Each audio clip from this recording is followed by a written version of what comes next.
Donc, bonjour à tous, merci d'avoir choisi cette conférence parmi tant d'autres aujourd'hui chez CloudWest. Donc en fait aujourd'hui c'est une conférence, une présentation sur les coûts du cloud. Donc en fait quand on se retrouve sur du cloud public, on va forcément se retrouver confronté sur tout ce qui est coût cloud. Donc moi je suis Valrefess, donc, je me présente, je travaille chez Stack Labs. Donc Stack Labs vous avez reçu une keynote de Frédéric Volpi le matin. Donc, je suis un Cloud Adoption Enabler depuis 2 ans chez Stack Labs. Donc, je me passionne sur tout ce qui est enabling des clients, donc au passage tout ce qui est migration de leur monde on-premise vers du cloud ou du multi-cloud, notamment sur des sujets d'architecture, DevOps, sécurité network. Euh, je suis un grand fan du serverless. Ça veut pas dire que c'est le moins cher, tout le temps en tout cas. Mais en tout cas, c'est une architecture que je pousse beaucoup, notamment chez les clients, lorsque c'est possible. Voilà, donc je vous propose de commencer par rapport à des statistiques pour se mettre dans le tas. Donc, par exemple, par rapport aussi, on voit aussi ça notamment chez beaucoup de clients français, ceux qui souhaitent aller sur du cloud public. Donc beaucoup y vont pour ce qui est pour des raisons de scalabilité, donc notamment pour pouvoir rajouter des ressources donc sur hardware par rapport, enfin d'étendre leur infrastructure on-premise vers du cloud public, ou certains y vont pour être plus agile, donc pas avoir à attendre le service d'achat pour avoir des serveurs et démarrer directement les projets. Et d'autres y vont aussi pour tout ce qui est coût. Ce qui paraît étrange aujourd'hui par rapport au coût, mais effectivement il y en a beaucoup qui y vont par rapport au coût, notamment les startups qui n'ont pas de capex justement conséquent et pour avoir leur propre machine au début, donc ils vont aller sur du cloud public. Et puis avoir aussi d'autres raisons, comme par exemple la partie sécurité, pour pouvoir y aller. Donc une fois qu'on se retrouve sur du cloud public, donc on a commencé à migrer nos applications, donc une phase de test et dev, surtout si on a un existant, on va faire un gros focus sur tout ce qui est sécurité et compliance, gouvernance des données, tout ce qui est vendor locking, certains s'en soucient beaucoup. Ils sont très sensibles. Et en fait, ce qu'on remarque, c'est que les coûts, en fait, ils sont pas pris dès le début, en tout cas dans la migration, pris en compte. C'est ce qui est tout à fait normal lorsqu'on est sur un environnement de dev ou d'intégration. Il n'y a pas autant d'utilisateurs selon le type d'application. On n'est pas dans le workload, tout ce qui est opérationnel, le prod. Et du coup, on voit pas réellement l'impact sur les coûts. Et aussi, hein, il y a aussi une chose, c'est que quand on passe sur du cloud public, et ben tout ce qui est en entrée en ingress, il est sans coût, donc free. Et du coup en fait, il y a pas de coût en fait qui se retrouve par rapport qui sont aussi facturés en fait par rapport aux données qui sont entrées sur le cloud. Et effectivement en fait tout ce qu'on fait rentrer sur du cloud public, ben ça c'est en train de tourner. Donc, ça veut dire que dès que c'est déployé, on va commencer à payer, même si certaines entreprises ont la chance d'avoir quelques crédits, notamment certaines startups avec des partenariats avec les clouds publics et du coup on le voit pas réellement. Mais effectivement tout ce qui va consommer en fait on va le payer et on le voit effectivement tout ce qui est mis en prod. Donc là pour 2020 pour la 4e année consécutive, 73% des entreprises leur première initiative c'est l'optimisation des coûts. Voilà, on parle bien d'optimisation des coûts sur des features qui fonctionnent. Et là, par rapport à l'année dernière, c'était 64%. Donc peut-être, apparemment, les cas du Covid aussi ont été pris en compte, qui ont fait que beaucoup d'entreprises se rabattent sur les coûts pour faire des économies. Et ceux qui ont réussi à optimiser bien leurs coûts, eh ben, ils vont quand même migrer d'autres workloads sur votre public. Et aussi d'autres, en fait, il y aura d'autres initiatives complémentaires. En fait, qu'est-ce qui s'est passé vraiment? On est censé, lorsqu'on va sur le cloud public, beaucoup se disent qu'on va réduire les coûts et tout, donc qu'est-ce qui s'est passé réellement? Ben, en fait, la réponse elle est simple, c'est la transition. La transition d'un monde, notamment si on vient d'un monde traditionnel, donc un monde où on était en premise, où tu étais sur un investissement à l'avance, et on se retrouve sur un modèle de cloud public où on a un paiement à l'usage, où on attend des factures chaque mois. Ben, cette transition-là, une fois qu'on est en production, on reprend tout le trafic de la prod, ben, on peut avoir des surprises. Donc, il peut y avoir plusieurs raisons en réalité. Donc d'abord, la stratégie de migration. Quelle est la migration qu'on a choisie pour aller sur du cloud public? Parce qu'on on a choisi par exemple du lift and shift, ce qui est commun notamment dans les grandes entreprises où on a envie de prouver que le cloud public fonctionne bien avec les applications qui sont en premise. Donc on va faire du lift and shift. Sauf que quand on fait du lift and shift, il faut noter quand toute la dette technique est déplacée sur le cloud public. Quand on parle de dette technique, ça peut être du code qui est pas assez bien optimisé et du coup les performances sont impactées. Et qui dit qu'il y a des perfs qui sont impactées, et ben du coup parfois sur certains services on va être facturé un peu plus. Est-ce qu'on est sur du replatforming aussi ou de la partie architecting? Donc selon en fait le choix qu'on aura choisi, on va payer moins. Pourquoi? Parce que du coup en fait on va réécrire certaines choses et aussi on prend en compte aussi la partie humaine, en ressources humaines qui va nous coûter moins cher en fait. Parce qu'il y a la partie patch et sécurité, on va parler de ça plus loin. Il y a aussi un point important en fait qui exclut beaucoup ce qu'on remarque, c'est le Cloud Adoption Framework, Google PSO et tout ça, exclut vraiment que lorsqu'on migre du cloud public, on va aller lire justement le Cloud Adoption Framework, parce que justement les partenaires nous accompagnent dessus. Le Cloud Adoption Framework, c'est un document qui a été rédigé par notamment Amazon, Google Cloud, Azure et tout, qui a été construit à partir des expériences clients, donc réelles. Donc c'est vraiment un auto d'expérience, il est construit, il évolue avec le temps. Il ne prend pas en compte uniquement la partie technique, comme on le voit beaucoup avec le TOGAF par exemple, modèle TOGAF. Il va prendre aussi la partie business, la partie plateforme opérationnelle, tous les personnes qui font cette entreprise. Donc tout est pris en compte dans le Cloud Adoption Framework et qui peut servir. Il y a aussi la notion de CAPEX, OPEX, donc ce qui est investissement à l'avance sur tout ce qui est ressources et le modèle à l'usage, qui n'est pas encore maîtrisé, surtout au début lorsqu'on fait une migration. Ça peut être aussi une des raisons pour lesquelles on se retrouve avec des coûts exorbitants. Et il y a aussi l'une des notions les plus importantes, c'est qu'est-ce qu'on souhaitait en allant sur du cloud public? Des résultats à court terme. On souhaitait du coup des résultats à court terme, ou est-ce qu'on avait vraiment une vision à long terme au niveau organisationnel?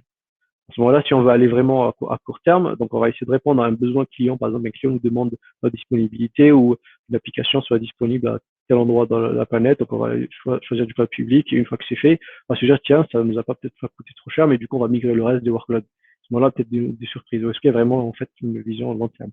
Et enfin, la plus importante, c'est est-ce qu'on prenait en compte les coûts lorsqu'on faisait nos architectures? Donc, durant cette conférence, on va être accompagné par notre entreprise e-commerce, Zshop, qui vend du coup des produits sur Internet. Donc, par exemple, dans le cas de Zshop, on se retrouve qu'il y a une nouvelle activité suite à leur migration sur le cloud public, c'est que le cost management fait partie de nouvelles activités. Donc, ce qu'on remarque, c'est que à l'échelle de l'entreprise, on se retrouve à effectuer des tâches sur le cost management. Alors qu'à une époque, on va plus se soucier de tout ce qui est sécurité, ce qui est performance de l'application, ce qui est tout à fait normal. Et en fait, celui qui est le plus challengé, c'est l'architecte, parce que c'est lui qui architecture justement l'application. Et l'architecte, en fait, c'est Alice. Donc, on va voir Alice comment Alice quelles sont les étapes que va suivre Alice justement pour pouvoir comprendre ces coûts-là et voir comment elle pourrait apporter de la valeur, économiser des coûts et apporter de la valeur pour son entreprise. Donc, en fait, ce qu'elle remarque, c'est que si on veut aller sur du cloud public, et qu'on on doit prendre en compte plusieurs considérations pour optimiser ses coûts. C'est surtout la partie pour répondre aux objectifs métiers et en même temps être hautement disponible, que les applications soient maintenables et être pas chères. Donc l'architecturation doit prendre en compte ces 4 points. Et certains points peuvent sacrifier d'autres. Si on choisit d'être hautement disponible, les coûts du coup ils peuvent être impactés. Ou si on a des besoins métiers, ben, c'est pareil. L'application peut être moins maintenable ou moins disponible. Donc, ce qu'elle a fait Alice, en fait, elle est allée du coup voir est-ce qu'il y aurait des outils sur Internet, open source ou pas, qui permettraient justement de l'aider à comprendre les coûts et essayer de les optimiser. Donc, par rapport à tout ce qui est outils payants, donc là, j'ai cité les 4 premiers aujourd'hui, en tout cas sur Gartner. Et par exemple, ces outils-là, ils vont nous apporter des best practices, des common patterns. Du coup, ils vont scanner nos ressources et voir quelles sont les choses qui peuvent être améliorées, par exemple sur le right sizing, sur l'architecture serverless adoptée, les services managés qui devraient être utilisés, tout ça, un ensemble de conseils. Après, il y a des outils un peu plus orientés monitoring, mais qui fournissent aussi d'autres features, et ils évoluent avec le temps. Un peu moins cher, mais quand même qui fournissent quand même un certain nombre de features, ce qu'on pourrait pas trouver par défaut sur les clouds publics. Et comment on peut se rabattre, Alice peut se rabattre aussi sur tout ce qui est calculette. Si on veut architecturer une application, on va aller voir ce qui est classique, voir la calculette du provider et voir combien ça pourrait nous coûter justement sur le court terme ou le moyen terme, si possible. Ou aller directement essayer de se former.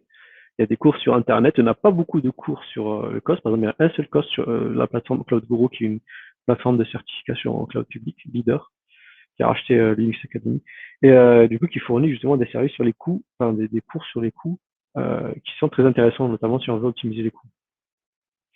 Donc Alice, du coup, elle s'est dit, bon, je vais essayer de comprendre justement comment fonctionnent les coûts, par exemple, sur AWS, ou une partie de leurs applications sont sur AWS, que ce soit sur AWS ou pas. Donc la facturation, comment les cloud providers nous facturent? Il y a deux types de facturation. Donc il y a une facturation par le temps d'exécution de la ressource, et il y a une facturation par rapport à ce qu'on va consommer. Donc ça peut être par rapport au CPU, la mémoire, les disques I/O et au nombre de requêtes. Parfois, on va avoir les deux combinés. Donc un exemple sur Net pour encoder une vidéo 8K par exemple pour un épisode de Netflix, donc le cas de Stranger Things, il faut 190 000 heures de CPU pour 2964 M4 16X large, qui est une très grande instance de 3,2 € par heure, ce qui leur coûte 9 500 €. Ouais, l'avantage ici, c'est qu'ils n'ont pas besoin d'avoir, s'ils veulent mettre du week-end, ils n'ont pas besoin d'avoir une infrastructure à la vente. Donc, ils sont sur Amazon, donc ils font à la demande, ils encodent leur épisode, et puis c'est bon. Il peut y avoir aussi peut-être d'autres essais si ça faille. Donc voilà, vous imaginez un one shot, combien ça coûterait. Enfin, si ça ne fait pas un one shot, donc chaque erreur applicatif, ça pourrait coûter encore plus. Mais en tous les cas, c'est ce qui ça coûte. Et là, on voit en fait qu'il y a la facturation par rapport au temps et par rapport à la consommation, notamment CPU mémoire. Par rapport au type d'instance, pardon. Donc Alice s'est dit, bon, peut-être que si on était allé sur un autre cloud provider, tout ça nous aurait coûté plus cher ou moins cher. Ben, en réalité, selon le type d'instance ou de machine qu'on va choisir, ben, les coûts vont varier. Donc c'est pas réellement en fait un point de comparaison en fait, si on veut vraiment comparer les coûts entre les clouds. Tout dépend, sauf si derrière on veut spécialiser par exemple ce qui est GPU, on sait qu'on fera pas autre chose, ben à ce moment-là, on va aller par exemple sur l'AWS. Après, les coûts en fait varient selon les régions et ils peuvent évoluer avec le temps, comme ils peuvent baisser parfois sur certains services. Par contre, c'est pour ça que derrière, si on sait à côté, c'est que si on sait que ça va être long terme, on va prendre une instance réservée. On va prendre une instance réservée pour du coup avoir un coût fixe du coup à l'avance euh, pour s'assurer que ça n'y aura pas d'augmentation, comme ça. Donc il y a d'autres types justement de facturation, donc notamment sur le serverless, qu'on peut aussi comparer. Et ce qu'a remarqué Alice, en fait, par rapport à ce que nous présente le cloud provider et par rapport à ce que vraiment, en tant que développeur architecte, on voit, c'est qu'il y a deux types en réalité de coûts. Il y a les coûts visibles, donc notamment les types d'instances, les volumes, ce qu'on va voir, qui sont fixes, et il y a les coûts cachés, ce qui est opérationnel, qu'on ne peut pas prévoir à l'avance. Donc, par exemple, un petit exemple, donc là, si je pars d'une architecture Google Cloud, où je fais du full serverless, donc je ne paie rien, j'ai lancé mon Terraform ou mon Cloud Deployment Manager, et du coup, mes ressources sont créées, mais rien, il n'y a pas d'interaction, il n'y a pas de coût. Dès que j'ai commencé une petite opération avec mes Cloud Functions, bah à ce moment-là, il y a un trafic qui a commencé, et du coup, il y a un stockage, il y a un coût sur stockage qui a été créé, une nouvelle facturation, du coup, sur stockage. Et il y a aussi le coût qui va venir, en fait, donc là, il n'y a pas de coût, en fait, parce que on est sur la même zone, mais il peut y avoir des coûts si, par exemple, on va sortir sur Internet. Donc, du coup, Alice, elle s'est dit, ben, nous, en fait, on est de quelle catégorie réellement, quel type de clients qui consomment le plus, en fait, quels sont les services qui consomment le plus. Donc, il y a par exemple des entreprises où c'est le storage qui va coûter le plus, notamment si on télécharge des satellites, enfin, on est sur un épisode de l'imagerie satellite, on va stocker beaucoup d'informations. Si derrière, on a beaucoup de stockage de logs pour des raisons d'audit ou si on a un data lake très conséquent, bah, à ce moment-là, le storage peut être le plus coûteux. Même chose que sur la partie compute. Si on a migré un SAP, ça coûte très cher. De la même façon aussi, il y a Elasticsearch, une database graph, si on processe du big data et tout ça, la partie compute va être très élevée. Donc aussi pour la partie disque IO, il y a certains clients qui peuvent avoir le disque IO qui est très élevé, notamment s'ils migrent une base de données on-premise, mais du coup qui propose, sur le cloud provider ne propose pas une base de données managée. À ce moment-là, le disque IO va coûter les opérations en fait vers le database. Cette database va coûter cher. Même chose pour la NFS. Et il y en a aussi où c'est les services managés. Par exemple, si une startup se base sur Dialogflow, donc un service d'IA sur les chatbots ça se base sur ça. Donc en fait, le côté le plus cher, c'est ça, parce qu'elle n'a pas de service de compute, parce qu'il y en a moins. Euh, ou par exemple des services d'IoT ou des services autres d'analytics et tout ça. Ça peut coûter, justement, ce service-là peut coûter le plus cher euh, pour cette entreprise-là. Et enfin, celle où Alice se retrouve, c'est la partie network, parce que Zshop, c'est une entreprise qui est ouverte sur Internet, donc un e-commerce. Et là, vraiment, c'est la partie network, de transfert, notamment lorsque c'est une entreprise internationale, donc elle a besoin parfois de répliquer les datas sur plusieurs régions, et voilà, du coup, le coût de transfert interrégion lui coûte cher. Donc, si on a envie d'analyser, par exemple, les coûts de transfert, en tout cas tout ce qui est data transfert, un truc classique, notamment sur Amazon, c'est d'aller sur CloudWatch Insight et d'aller du coup scanner les logs, logflow log, les VPC flow log. Ou on va aller plutôt aller, certains y vont sur un outil dédié, par exemple Datadog, par exemple, pour aller voir quels sont les coûts, quelles sont les quantités de data qui sont sorties, pour ensuite retrouver quelle est la source qui crée justement ce coût-là. D'autres en fait, il y en a ceux qui subissent, d'autres vont télécharger le billing, mais en réalité, il n'y a pas vraiment de pratique standard justement pour pouvoir y aller. D'autres aussi ou lancent un Elasticsearch avec une Kibana pour pouvoir analyser. Il y a plusieurs méthodes pour pouvoir le faire, mais après, il n'y a pas une méthode standard pour analyser les data transferts et calculer les coûts qui seraient associés. Mais en réalité, si on veut optimiser sur du code, on va d'abord focus sur tout ce qui est coût gaspillé. Par coût gaspillé, on veut dire tous les coûts, notamment qu'on pourrait retrouver sur les environnements de dev et de test.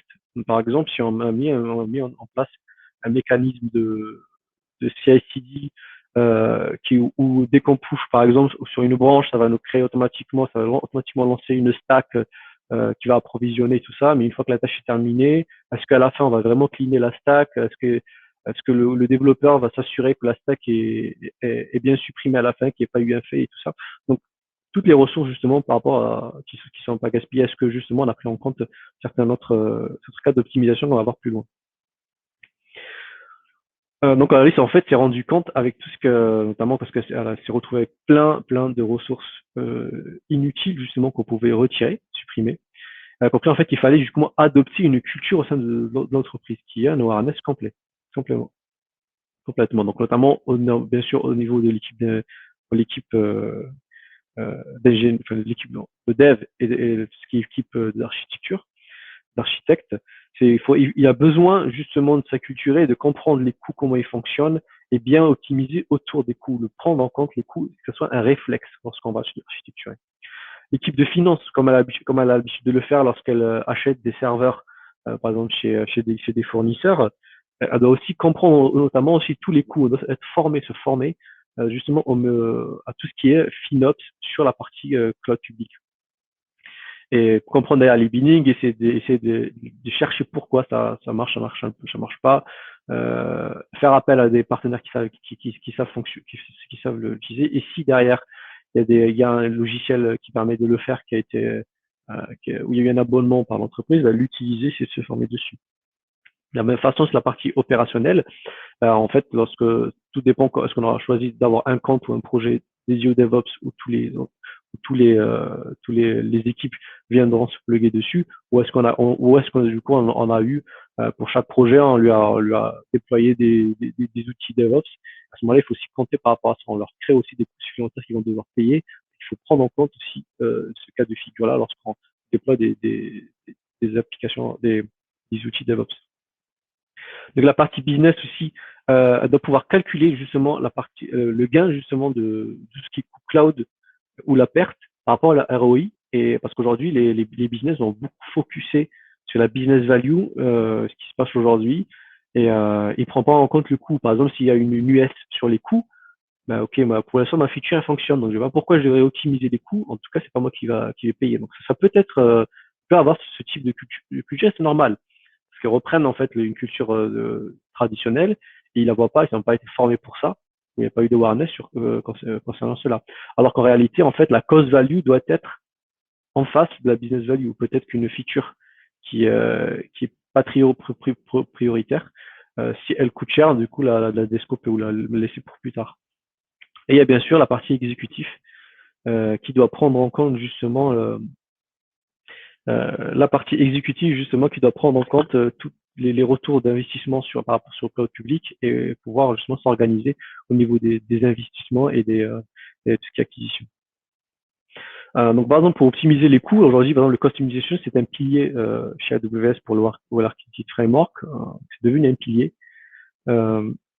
Et en fait, l'intérêt justement de ce type de document, c'est justement de passer d'un monde de l'usage, en fait, passer d'une optimisation de coût à l'usage vers une optimisation de coût au besoin. Donc, donc là, en fait, ça décrit un ensemble de bonnes pratiques qu'on peut retrouver, des common patterns, donc comment bien sizer, comment faire un focus sur tout ce qui est géographique. Si par exemple nos clients sont surtout en France, peut-être réduire du coup pour éviter les problèmes de latence avec d'autres clients. Si on n'a pas assez de clients sur l'Amérique du Sud, du coup peut-être le focaliser uniquement. Enfin, en fait, on a un ensemble justement de, de de conseils justement qu'on se retrouverait au niveau de ce document-là. Donc comment monitorer, comment améliorer ses coûts, comment savoir si par exemple si nos instances elles ont besoin de tourner que le temps ou si on a une application utilisée uniquement par des internes, du coup l'arrêter le soir, la relancer le lendemain. Est-ce qu'il y a besoin que l'application tourne uniquement à certains moments de la journée et tout ça justement on en prend connaissance au niveau de ce type de document. C'est le cost optimization pillar. Donc là, on va pas rentrer en détail, on n'est pas rentré en détail sur le cost optimization pillar parce qu'il faut vraiment une présentation spécifique par rapport à ça pour rentrer plus en détail. Donc en fait, ce qu'a fait Alice, du coup, tout ce qu'on a décrit là, mais du coup, elle a pris connaissance et elle s'est dit, bon là, on va commencer d'une bonne base. Là, on va faire du cost-driven design, on va migrer une nouvelle application de notre partie on-premise vers notre cloud public, notamment sur AWS. Là, du coup, on a mis une RDS pour migrer notre base de données, une EC2 pour notre application web. Donc là, on a commencé à tester. Il n'y a pas beaucoup de coûts sur le dev. On commence à tester, ça a l'air de fonctionner. À un moment donné, l'Ops, on a envie de passer à l'intégration. L'Ops nous dit, il faut que tu mettes un auto-scaling. Parce que là, tu vas déployer sur la partie intégration, il faut que tu mettes l'autoscaling. Pour que ça soit justement pareil que sur la prod. Donc là, la product owner commence à tester et tout. Et là, à un moment donné, elle se dit, j'ai envie de montrer ça à mes clients en avance de phase. Et bien, du coup, la sécu dit, tu sais qu'il te faut un certificat, il faut que tu mettes l'authentification. Et il faut que tu mettes aussi, attention, il faut que tu mettes un CDN pour qu'on puisse justement centraliser un service commun par rapport à notre SaaS WAF. Et aussi, il y a la partie aussi, donc tu dois aussi chiffrer tes datas. Et à côté, le Ops nous dit, attends, quand tu es passé sur la prod, il faut aussi que tu rajoutes des snapshots et des backups. Parce qu'on si on a un désastre, c'est nous qui serons en premier dessus.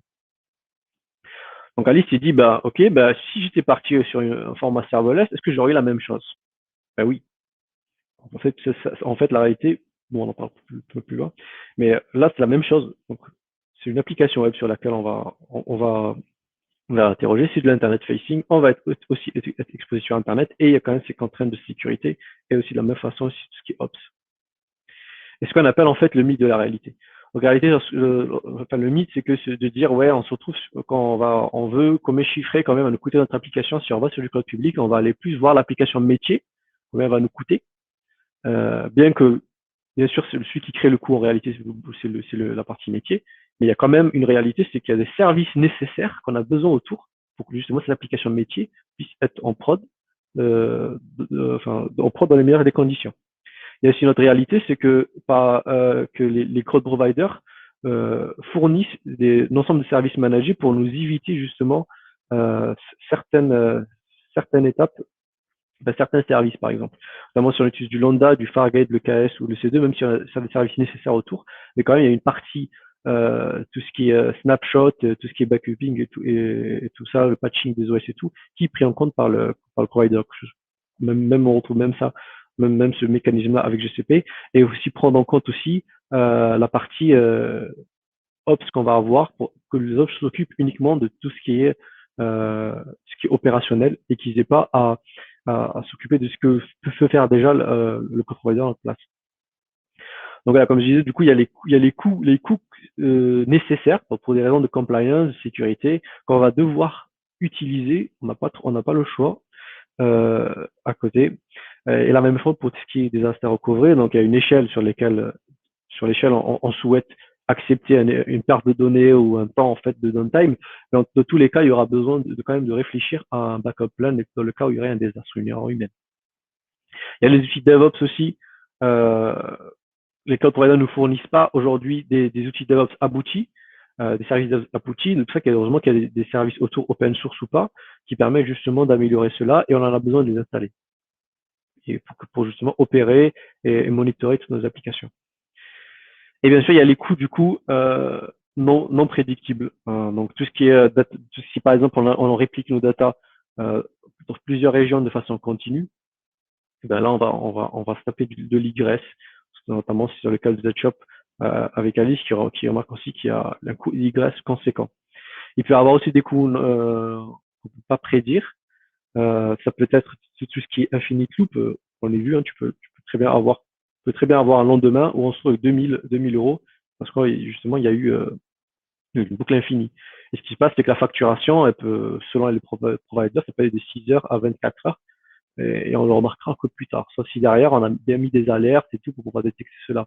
Et on en parle, il existe par exemple sur Amazon des services d'anomaly detection où on voit sur les coûts, on voit qu'il y a un pic de coût qui est pas normal. Et ce moment-là, on a pu le voir par exemple dans certaines missions, c'est grâce justement à l'anomaly detection, pouvoir détecter que par exemple il y a eu une erreur sur du code et une boucle infinie.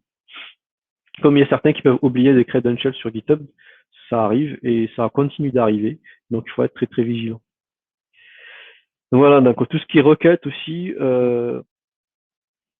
c'est des coûts, on ne sait pas en fait, surtout si on n'a pas la maîtrise des utilisateurs qui vont utiliser notre application sur Internet Facing, on n'a pas la maîtrise des coûts des requêtes, et, enfin, le nombre de requêtes qu'on aura demain, qu'on aura dans une semaine, dans un mois, combien on va stocker de data, de disque IO. Et il y a aussi un point important, c'est tout ce qui est quand on utilise un outil open source, que ce soit commercial, il va nous exiger tant de CPU, tant de RAM, tant de ressources en tout cas, et on ne sait pas comment ça va consommer des ressources sur notre provider. Et il nous dit, voilà, si vous avez envie d'utiliser notre outil, on a besoin de tant d'exigences de ressources, c'est normal. Et du coup, on va subir les coûts à côté. Et on ne peut pas maîtriser justement ce coût-là.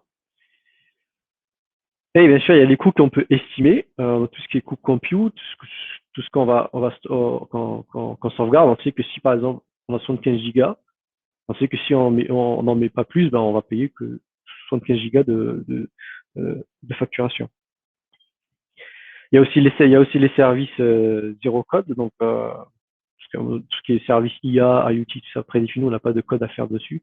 Là, on sait qu'il n'y a pas de coût caché parce qu'il va nous dire 1000 requêtes, ça te coûte tant. Et voilà, ça va te coûter tant. On le sait à l'avance. Voilà, donc quelques petits conseils là pour terminer. Pour tout ce qui est save money pour sauvegarder du temps aussi, c'est surtout du temps, c'est utiliser les services managés au maximum. Euh, si derrière on a du lift and shift et qu'il y a possibilité de faire du replatforming vers, par exemple de la partie container, essayer de le faire un maximum avant d'aller sur du cloud public. Si on a si on a opté pour un hybride cloud, il n'y a pas de meilleure solution pour tout ce qui est bonne passante et egress d'avoir une connexion dédiée. Mais après, c'est plus aujourd'hui ceux qui ont la chance d'y aller, c'est les grandes entreprises. Mais en tout cas, aujourd'hui, il n'existe pas le meilleur moyen. Tout ce qui est topologie réseau, donc ça permet justement d'avoir, notamment si on n'a pas une grosse exigence en bande passante et en bande passante, c'est d'utiliser un compte de transit où tous les comptes vont être connectés dessus. C'est aussi pour des raisons de sécurité à côté. Qui puisse accéder à la partie on-premise. Il n'y aura pas besoin de on n'a pas à maîtriser plusieurs connexions VPN, avoir plusieurs tunnels VPN à créer, du coup des coûts supplémentaires, des NAT gateway en plus. On a juste un attachment par exemple avec notre hub et du coup on a accès automatiquement sur partie on-premise selon les routes qu'on aura mis en place. Et on a l'avantage aussi par rapport à la sécurité de garder nos comptes en private. Tout est en private, il n'y a pas de subnet public. Et il y a aussi notre architecture, hein, l'architecture de nos applications peut du coup influencer sur la partie coût selon l'architecture qu'on aura choisi établie. Il se pourrait qu'on ait pris une application qui va qui va coûter beaucoup plus de ressources que notre type d'architecture qui va être découplé et du coup qui va consommer moins. Ça peut. Et la partie CDN, c'est pas un secret si on a des fichiers qui sont régulièrement en fait sortis de notre cloud provider vers l'internet. Ou si par exemple on a plein de clients à l'international, à ce moment-là le CDN là et il n'y a pas meilleur moyen aujourd'hui. Et puis il y a le storage lifecycle. Si on veut stocker des data, en fait, il y a une mise des coûts, il n'existe qu'un seul moyen, soit les cleaner, soit du coup avoir un cycle de vie. Du coup, notamment si par exemple on a des backups sur un mois, il faut penser à les faire sortir. Mais attention, si on les fait sortir alors que il y a certains cloud providers, si on les sort plus tôt, ben on va payer une charge en plus. Mais quand même, quand il y a besoin, il faut le faire. Et il y a bien sûr les discounts classiques lorsqu'on va sur des présentations de cloud providers. Donc les providers, lorsqu'ils parlent d'optimisation du cloud, ils vont aller directement, qui sont des coûts, pardon, ils vont aller directement sur les services de discount pour pouvoir justement, allez-y, faire y aller des discounts, aller sur de l'upfront. Si vous avez des instances qui depuis 3 ans qui fonctionnent, allez-y. Et oui, enfin, allez-y dessus si vous savez que vous allez, si votre data lake va être, par exemple, vous avez un data lake sur de l'EC2 par exemple, avec un EBS, ou un persistent disk et un compute engine, peu importe, passez sur du discount. Il y a l'infrastructure as code, donc l'infrastructure as code, elle va pas systématiquement faire gagner de l'argent, mais par contre, ça va faire gagner du temps, mais aussi, ça nous permet aussi à côté de cleaner. Si on prend l'habitude de créer des ressources manuellement, que ce soit sur Dev ou pas, on peut avoir à oublier des ressources et du coup c'est des coûts supplémentaires et on va devoir chercher c'est quoi l'instance, c'est quoi la gateway, la TKP, sur quel compte et tout, qui a été qui nous coûte aujourd'hui. Donc voilà, donc en conclusion, moi j'encourage notamment les clients avec qui j'ai pu échanger, pu intervenir, chez les missions sur lesquelles j'ai pu intervenir, c'est de mettre du serverless au maximum de faire du serverless et ça permet de gagner du temps et de se focus vraiment sur la partie tout ce qui est métier. Donc ça c'est vraiment le serverless pour la partie métier surtout. Et quand on peut pas justement répondre à la partie serverless, on va aller sur du PaaS si c'est possible, mais éviter un maximum tout ce qui est EC2, sauf si vraiment dans votre métier, vous faites du lift and shift, c'est une stratégie, mais qui est assez riche, c'est juste l'important, c'est de savoir sur quoi on s'engage. Et bien sûr, les services managés, enfin, il y a plein de services managés aujourd'hui sur les cloud providers qui font la même chose que des outils open source, mais qui évoluent bien sûr moins, mais qui sont quand même, qui fonctionnent. Et on est sûr d'avoir le même fonctionnement et qui évoluent, qui sont mis à jour tout seul. On n'a pas à le gérer. Sur plusieurs, soit de Databricks, soit de load balancer, si on veut migrer des serveurs, des bases de données et tout, utiliser un maximum les services managés. Mais ça ne veut pas dire que si, par exemple, on peut avoir un cas où on aurait une instance qui aurait un outil qui coûterait peut-être moins cher qu'un service managé. Ça peut. Selon l'usage qu'on en fait, en fait. Sinon, aller sur du container pour tout ce qui est tools. Si on a par exemple si par exemple on a un outil qui est pas fourni, par exemple du Jenkins, on va aller directement, on va essayer de le mettre sur la partie container parce que justement il n'y a pas de service Jenkins. Voilà, donc là le bonus pour la fin, là si vous vous souvenez les slides précédents, donc les premiers, on parlait de coûts obligatoires. Effectivement, là, on paye rien. Des coûts opérationnels, on va commencer à payer, donc par service. Donc la facturation, ils vont nous dire, ben, le PubSub, il t'a coûté tant aujourd'hui. Bon, en réalité, ce qu'on aimerait voir en tant que développeur, architecte, finance, qu'importe le métier, notamment surtout pour les business, c'est de voir qui a créé le coût. Parce qu'en fait, celui qui crée le coût, c'est le métier. Celui qui le fait transférer, c'est le réseau. Donc en fait, on aimerait avoir cette vision-là. Aujourd'hui, il n'y a aucun outil sur le marché, ni, en tout cas à ma connaissance, ni aucun provider qui va essayer de le faire. Et c'est très complexe. J'imagine que ce serait très complexe de le faire, mais c'est possible de le faire via tout ce qui est data réseau. Et on pourrait par la suite savoir en fait qui me crée le coût et pouvoir justement ajuster les coûts par rapport à ça. Donc voilà, ne pas oublier en fait un dernier mot par rapport au vendor locking parce que beaucoup de clients en parlent. Il faut savoir que si on veut aller sur du si on veut focus sur le vendor locking, donc si par exemple on veut migrer vers du Kubernetes et on est obligé pour être vendor locking, on est obligé de rester sur le cocon Kubernetes, on n'aura pas l'occasion d'interagir avec tout ce qui est extérieur. Et à ce moment-là, on sera pas optimisé, on va pas optimiser les coûts comme le cloud provider vous invite à le faire et qu'on aimerait le faire. Pourquoi? Parce qu'on aurait notamment des applications qui ne sont pas totalement sizées. Ce sera difficile de faire de l'on-demand à côté quand on est sur du vendor locking. Et voilà. Après, il y a plusieurs outils aujourd'hui, notamment sur Google avec Constance, pour pouvoir améliorer ça. Euh, mais sinon, vraiment, si on veut aller sur le cloud public, c'est très difficile d'être cloud agnostique. Voilà, merci.